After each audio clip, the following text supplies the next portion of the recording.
Malta kisbet deroga minn regolament obbligatorju tal-Kummissjoni Ewropea biex l-Istati membri tal-Unjoni Ewropea inaqsu sostanzjalment l-użu tagħhom tal-gass f'każ ta' emerġenza fis-sigurtà tal-provista.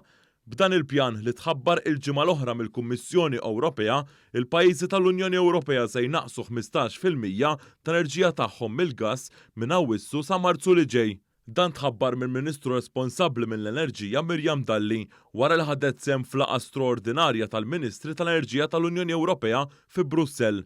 Waqt din il-laqgħa, il-Ministru Dalli sostniet li l-pożizzjoni ta' Malta bħala gżira maqtuwa min-netwerk tal-gass Ewropew. Hija sostniet li fil-każ ta' Malta il-qalba għal fuels alternattivi mhix għażla vijabbli. It-tnaqqis obbligatorju ikun ta' detriment kemm għan-negozji u kif ukoll għall-familji. Però rajna li nikkonvinċu lill kumplament tal-pajjiżi lill kunsill u anke lill Kummissjoni Ewropea dwar il-ħtieġa li Malta tkun eżentata mill-persentaġġ ta' tnaqqis mandatorju propju minħabba il-sitwazzjoni ta' pajjiżna. Pajjiżna mhuwiex maqut mal-kumplament tal-grid tal-gass Ewropew u ma ridniex bl-ebda mod li jkollna xi sitwazzjoni li taffettwa ħażin lill-konsumaturi, lill-familji u anki lin-negozji f'pajjiżna. Ġie nnutat kif bil-kontra bosta stati membri oħrajn tal-Unjoni Ewropea pajjiżna mhuwiex imqabbad man-netwerk Ewropew tal-gass u l-użu tal-NLG huwa ristrett għal ġenerazzjoni tal-elettriku. Malta tirċievi l-kunsinji abbażi ta' skeda permezz ta' ftehim għal provvista tal-gass. Dan il-pjan maqbul mill-Kunsill tal-Ministri tal-Enerġija tal-Unjoni Ewropea huwa pjan ta' emerġenza għal provvista ta' enerġija madwar l-Unjoni Ewropea, hekk kif hemm il-biża' li fix-xitwa fl-aktar żmien meta jkun hemm domanda għall enerġija ma jkunx hemm biżżejjed provvista ta' dawl. Il-Ministru Mirjam Dalli saħqet li l-fatt li Malta m'għandix aċċess għad-distribuzzjoni Ewropea tal-gass ma jfissirx li hija ħilsa mill-ispejjeż finanzjarji li qed tesperjenza l-Ewropa.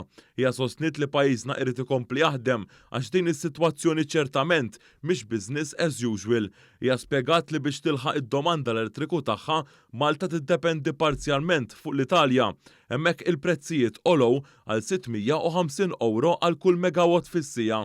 Il-Ministru qalet li l-Gvern Malti qed jassisti lin-negozji u lill-familji biex il-prezzijiet tal-enerġija jibqgħu stabbli fi żmien ta' kriżi tal-enerġija madwar l-Ewropa. Dawn ir-realtajiet juru l-importanza li n-netwerks Ewropej tal-enerġija jinqalbu għall-idroġenu.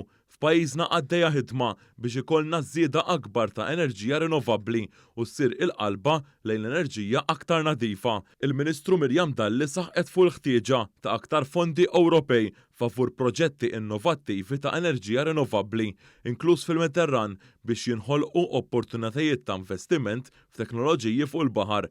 Waqt dan il-Kunsill straordinarju, Malta ingħaqdet mal-kumplament tal-Istati membri biex twassal messaġġ ta' solidarjetà biex tonqos id-domanda tal-elettriku.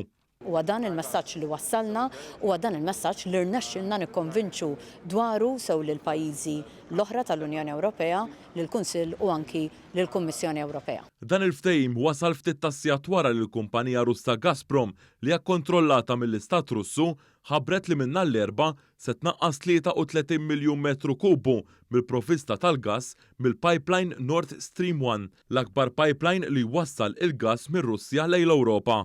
B'reazzjoni għad-deroga li kisbet Malta mill-Kunsill tal-Unjoni Ewropea għat tnaqqis mandatorju fl-użu tal-gass li seta' jkun ta' detriment għan-negozji u l-familji f'pajjiżna, il-Prim Ministru Robert Abela ikkummenta li l-Gvern qed jieħu id-deċiżjonijiet fl-interess ta' pajjiżna biex fost l-oħrajn iżomm il-prezzijiet ta' enerġija stabbli.